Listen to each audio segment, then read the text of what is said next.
Good morning बच्चों। हम लोग जो पढ़ रहे हैं एक्सरसाइज 6 का 6.2 है। इसमें कुछ सवाल रह गए थे जो आज हम बताने जा रहे हैं। रेखाएं और कोण का क्वेश्चन नंबर 4 है। बाकी जो सवाल अगर नहीं बताए हैं उसको आप लोगों को स्वयं करना है। तो इसमें देखिए दिया हुआ है, एक आकृति दी हुई है जो हमने आकृति इसमें बना दिया है। आकृति दी हुई है पी क्यू समांतर है एस टी के, जैसे ये इसके समांतर है। एस टी के ये समांतर हो गई, ये दिया हुआ है। और कोण का मान भी दिया हुआ, कोण पी क्यू आर 110 डिग्री का कोण बना रहा है। और टी एस आर या आर एस टी कोण 130 डिग्री का है। तो हमें क्या निकालना है, क्यू आर एस, ये वाला कोण हमको क्यू आर एस, ये वाला कोण हमको ज्ञात करना है। इसको हम x मान लें। तो सबसे पहले क्या किया कि हमने एस टी के समांतर एक रेखा खींची, A B, A R B एक क्या हो गई, रेखा हो गई। तो सबसे दिया भी संकेत में भी दिया हुआ है, तो इसके समांतर हमने रेखा खींच दी। तो क्या हो गया अब यहाँ पर, ये तो रचना कर दी, यहाँ पर लिख देंगे रचना से। रचना से क्या किया आपने, एस टी के समांतर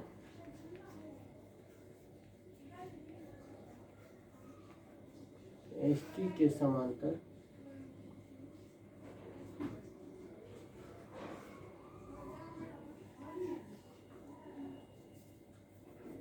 एस टी के समांतर ए आर बी एक रेखा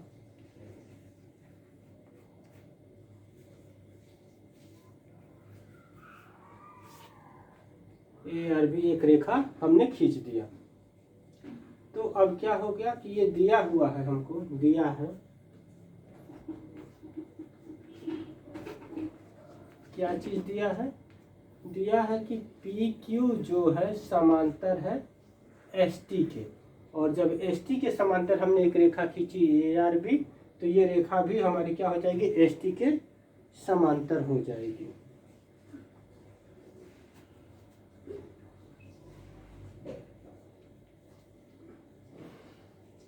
ये हमको दिया था कि पी क्यू समांतर एस टी है, और हमने एक सरल रेखा रचना से कर दिया। तो ये भी क्या हो गई, तीनों रेखा एक दूसरे के समांतर हो गई।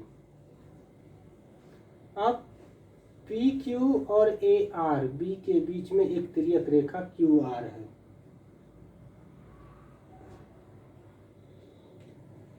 तो जब ये समांतर हो गया तो पी क्यू क्या हो जाएगा,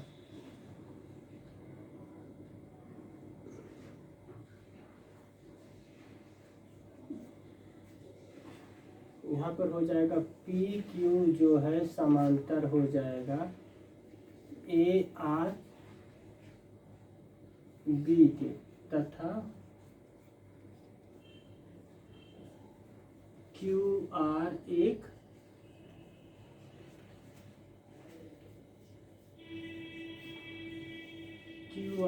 तिर्यक रेखा है।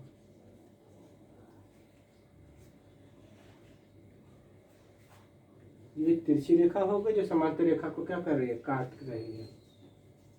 तो जब क्यू आर एक पी क्यू और समांतर हो गया ए आर बी के, और ये तिर्यक रेखा हो गई, तो क्या हो गया, यहाँ पर ये वाला कोण पी क्यू आर बराबर हो जाएगा कोण क्यू आर बी के। यानी कि कोण पी क्यू आर बराबर हो जाएगा कोण क्यू आर बी की। क्यों हो गया, क्योंकि ये वाले कोण एकांतर कोण हो गए। ठीक है, तो यहाँ पर लिख देंगे एक ओर के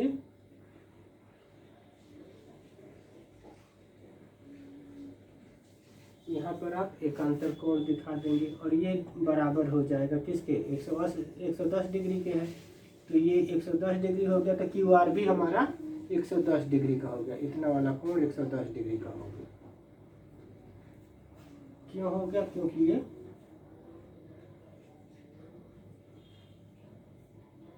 एकांतर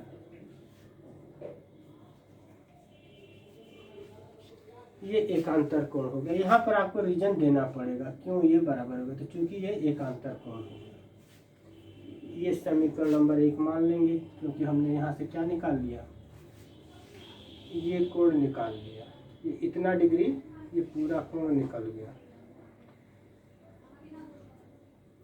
अब इसी तरह से यहाँ पर क्या हो जाएगा कि एस टी जो है क्या हो गई, समांतर हो गई ए आर बी के। तो यहाँ पर दिखा देंगे एस टी जो है समांतर है ए आर बी के, तथा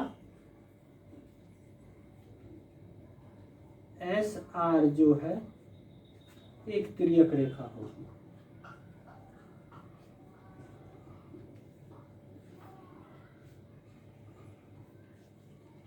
एस आर क्या होगा, एक तिर्यक रेखा है। तो इसलिए अब क्या हो जाएगा कि कोण आर एस टी बराबर हो जाएगा कोण आर एस टी बराबर हो जाएगा कोण ए आर एस ले सकते हैं, चाहे एस आर ए भी ले सकते हैं।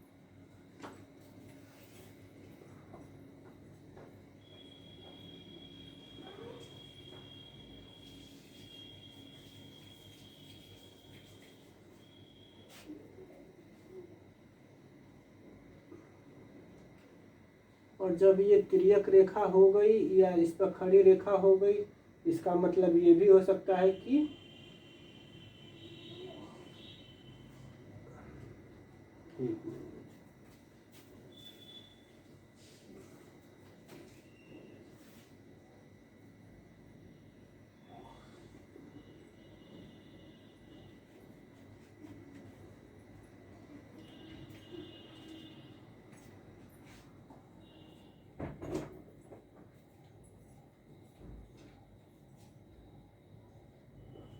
यहाँ ये बराबर हो जाएगा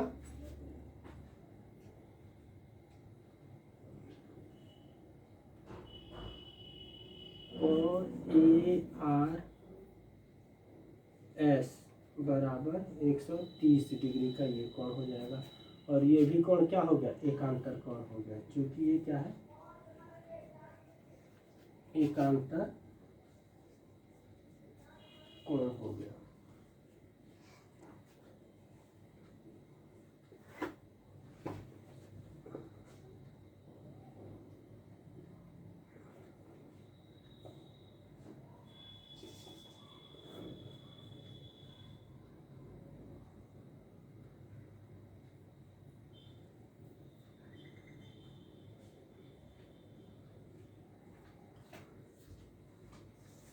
जब ये तिर्यक रेखा है, एस टी समांतर है ए आर बी तथा एस आर एक तिर्यक रेखा है, तो एक ही, जब दोनों रेखाएं समांतर होंगी ए आर बी और एस टी, तो एक ही ओर के अंतः कोणों का योग क्या होता है, 180 अंश होता है। तो यहाँ पर हो जाएगा कोण आर एस टी प्लस कोण हो जाएगा एस आर बी बराबर 180 अंश। क्या हो गया रीजन, एक ही ओर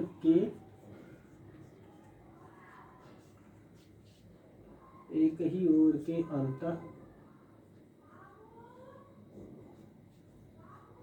क्यों हो गया, क्योंकि ये एक ही ओर के अंतः कोण है। ये वाला कोण और ये वाला कोण, ये रेखाएं आपस में समांतर कब होंगी, जब इन दोनों के कोणों का योग 180 अंश हो जाता है। तो यहाँ से हम एस आर बी निकाल सकते हैं, यानी कि ये वाला कोण हम निकाल सकते हैं।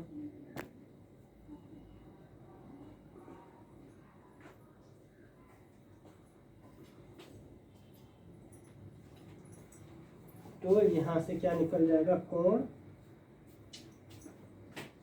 आर एस टी कितना आ गया, 130 डिग्री,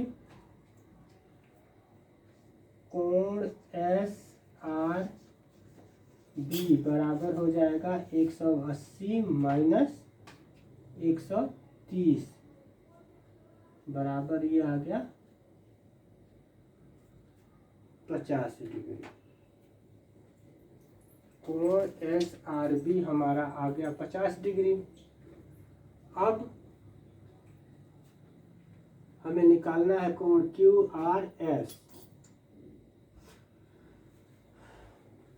कोण QRS निकालना है।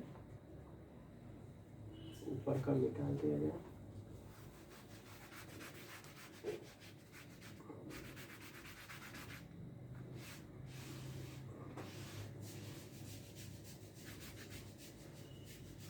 तो फिगर में आपको दिखाई दे रहा होगा कि हमें क्या निकालना है, कोण QRS निकालना है।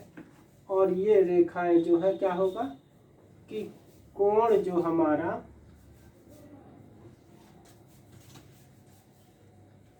कोण QRB बराबर हो जाएगा कोण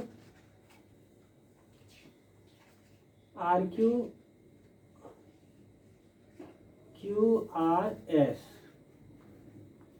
प्लस कोण हो जाएगा प्लस कोण SRB।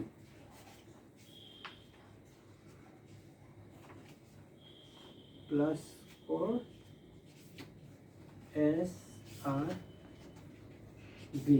SRB ये वाला कोण प्लस ये वाला कोण।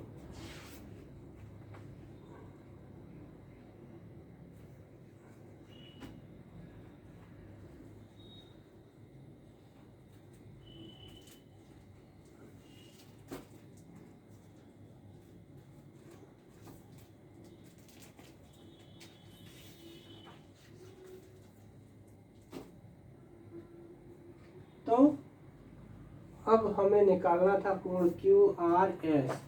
तो यहाँ पर हो जाएगा कोण QRS बराबर हो जाएगा कोण QRB माइनस कोण SRB।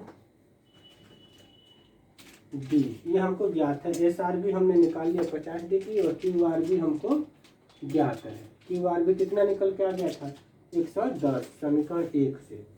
तो ये बराबर हो जाएगा 110 माइनस 50 डिग्री। तो कितना निकल के आ गया 60 डिग्री। तो QRS जो है 60 डिग्री हो जाएगा।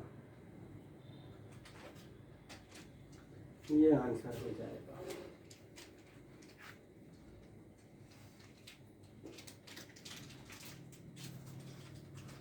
तो रैखिक युग्म को लेकर के हमें चलना है। एक रैखिक युग्म हो जाएगा क्योंकि इस पर खड़ी रेखा हो गई, दोनों का टोटल 180 अंश हो जाएगा। चाहे एक ही अंत कोणों का योग हो जाएगा, इसलिए ये समांतर रेखा होगा, इनका योग 180 अंश आता है।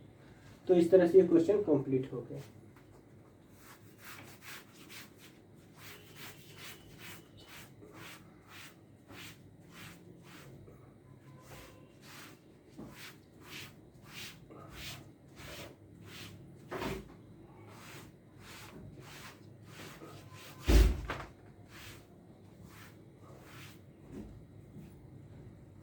पांचवा क्वेश्चन आप लोगों को स्वयं करना है और छठवां क्वेश्चन देख लीजिए।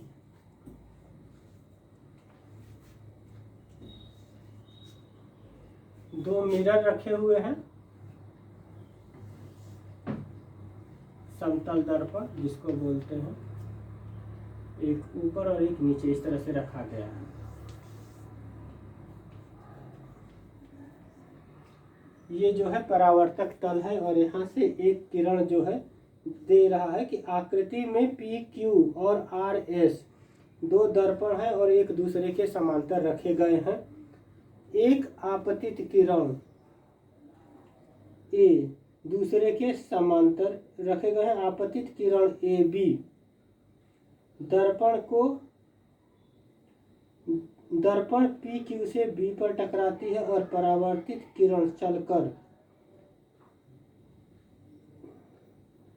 पथ BC पर चलकर दर्पण RS के C बिंदु से टकराती है तथा पुनः CD के अनुदिश परावर्तित हो जाती है। तो हमें सिद्ध करना है कि AB समांतर CD आएगा। जैसे ये एक आपतित किरण क्या हो गई, ये ए और बी हो गई, ये ए बी हो गई, और ये दिया है पी है, और ये पी क्यू दिया हुआ है, और ये आर एस है। तो ये बी से टकराती है और टकरा करके इस तरह से परावर्तित हो रही है,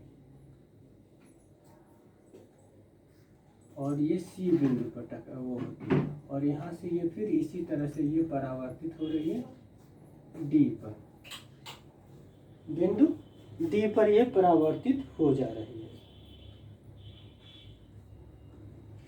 तो हमें सिद्ध करना है कि ये ए बी जो है समांतर है सी डी के। क्या प्रूफ करना है, हमें सिद्ध करना है, यहाँ पर लिखना पड़ेगा, ये सिद्ध करना है। क्या चीज सिद्ध करना है कि ए बी जो है समांतर है सी डी के, ए बी जो समांतर है सी डी के, ये हमको प्रूफ करना है। अब आपतन का नियम कहता है कि जो किरण क्या होती है, आपतित किरण जो परावर्तित किरण है, तो आपतन कोण इसको हमने क्या किया, बी पर लंब डाल दिया,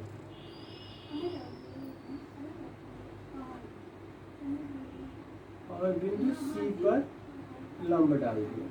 इस कोण को हमने ए मान लिया और इसको बी मान ले, और यहाँ पर क्या कर दिया कि इसको एक्स मान लिया, और ये वाई कोण हो गया। तो परावर्तन के नियम से क्या होता है, ये ई हो गया, और इसको हम एफ मान ले।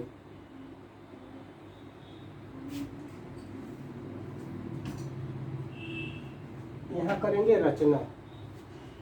रचना में आपने क्या किया, जो काम हम लोग करते हैं वो रचना में लिखा जाता है। तो हमने क्या किया, बी ई और सी एफ एक हमने रेखा, लंबवत रेखा खींची।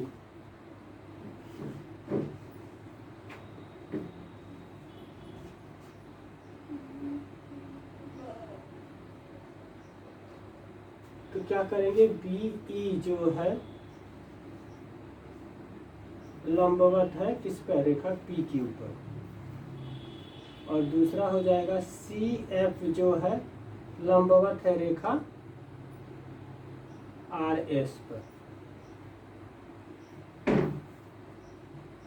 ये रचना हमने किया, ये दिखा देंगे, रचना किया, ये इस पर लंब खींचा। अब लंब खींचा तो जो लंबवत रेखाएं हैं बी ई और सी एफ क्या हो गई, एक दूसरे के समांतर हो गई। बी ई जो है समांतर हो जाएगा सी एफ के। क्यों हो गया, क्योंकि समांतर रेखाओं पर खींचा गया लंब भी क्या होता है, समांतर होता है। तो यहाँ पर लिख देंगे समांतर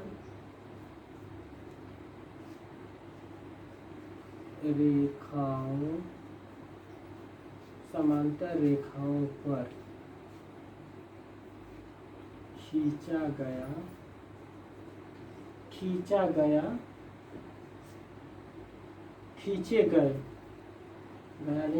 गए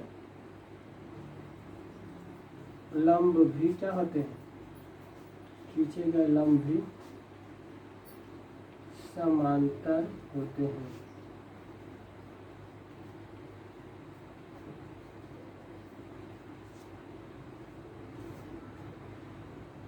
तो ये मालूम पड़ गया कि हमारा जो बी ई है और सी एफ है ये एक दूसरे के क्या हो गए, समांतर हो गए। अब इसलिए जब ये समांतर हो गए तो ये कोण ए बराबर कोण बी और कोण एक्स बराबर कोण वाई हो जाएगा।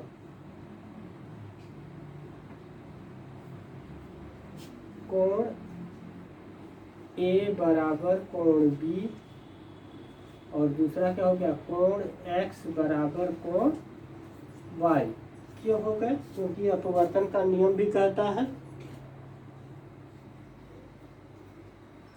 आपतन कोण, चूंकि आपतन कोण बराबर परावर्तन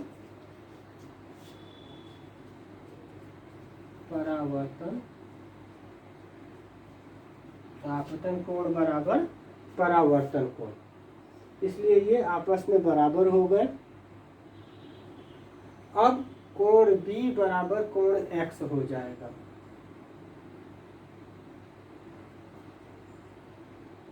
कोण B बराबर कोण X क्यों हो गया, क्योंकि ये समांतर रेखा हो गई और ये एक तिर्यक रेखा हो गई, इसलिए कोण क्या होगा, एकांतर कोण हो गया। तो ये बराबर हो गया, क्यों हो गया, यहाँ पर रीजन देना है हमको, ये एकांतर कोण है, इसलिए ये आपस में बराबर हो गया। कोण B बराबर कोण X क्यों हो गया, क्योंकि एकांतर कोण है। तो अब यहाँ से क्या हो गया, A बराबर B और ये वाला कोण और ये वाला कोण आपस में बराबर हो जाएंगे पूरा का पूरा। तो इसमें हम क्या कर दें, दोनों पक्षों में 2 का गुणा कर दें, तो यानी कि 2 गुणे कोण B बराबर 2 गुणा कोण X हो जाएगा, क्योंकि ये, और इसको हम लोग क्या कर सकते हैं, फिर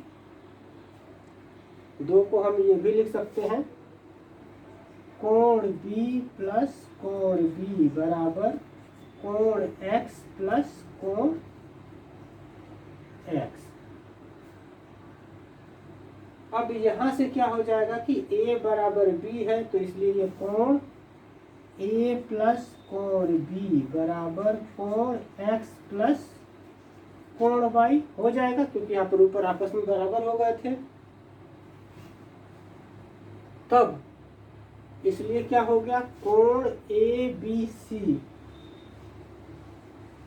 कोण ABC बराबर हो जाएगा कोण BCD के। जब कोण BCD के बराबर हो गया तो AB रेखा जो है, AB जो है समांतर हो गई CD के। और क्यों हो गई समांतर, क्योंकि ये एकांतर अंतःकोण के अभिग्रहित से हो जाएगा। बराबर क्यों हो गया, चूंकि एकांतर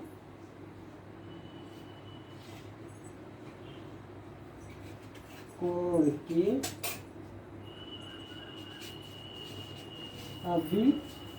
अभिग्रहित हमने बताया था, उसी अभिग्रहित के कारण हो जाएगा कि जब रेखा कोण बराबर है तो रेखाएं क्या हो जाएंगी, समांतर हो जाएंगी, इसलिए कोण ABC बराबर हो गया कोण BCD के, इसलिए ये अभिग्रहित से हो गया। और यही हमको क्या करना था, ये सिद्ध करना, इति सिद्धम भी हो गया। तो इस तरह से ये एक्सरसाइज आपकी खत्म हो गई। और अगला जो है इसमें आपका प्रमेय चलेगा, जो प्रमेय हम आगे बताएंगे एक्सरसाइज 3 के लिए त्रिभुज का नियम से। त्रिभुज की प्रमेय पढ़नी है। इस तरह से ये वाला एक्सरसाइज खत्म हो गया।